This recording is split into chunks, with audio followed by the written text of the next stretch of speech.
پھر اسلامی سوسائٹی میں کوئی مرد بے نکاح نہیں رہنا چاہیے، کوئی عورت بے نکاح نہیں رہنی چاہیے۔ یہ جو ہمارے معاشرے میں 20-30 سال کی لڑکیاں ہیں ابھی تک نکاح نہیں ہوا، 35 سال کا لڑکا ہے ابھی نکاح نہیں ہوا، یہ غلط ہے۔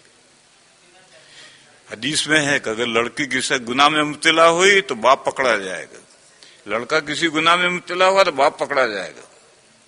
لڑکا جب نکاح کے قابل ہوا تو باپ کی ذمہ داری ہے اسے فوراً نکاح کرو، لڑکی نکاح کے قابل ہوئی فوراً نکاح کرو۔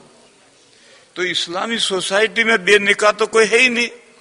جب بے نکاح کوئی ہے ہی نہیں تو اب زنا کہاں ہوگا؟ کوئی کنوارا ہے اس میں زنا ہو سکتا ہے، شادی شدہ کیوں زنا کرے گا؟ اور کنواروں میں کنوارا لڑکا کنواری لڑکی وہاں اگر زنا کا ہے تو کوڑے لگائیں گے، سنسار نہیں کیا جائے گا۔ اور سنسار تو شادی شدہ کو کیا جائے گا، اور شادی شدہ میں اولن تو زنا ہوگا ہی نہیں، ہر مرد کی بیوی ہے اور ہر عورت کا شوہر ہے، کیوں زنا کریں گے؟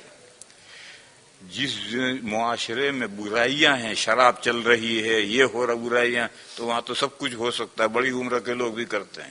لیکن صالح نیک متقی پرہیزگاروں کا معاشرہ ہے تو بڑی عمر جس کے پاس بیوی ہے، جس کے پاس شوہر ہے، زنا کیوں وجود میں آئے گا؟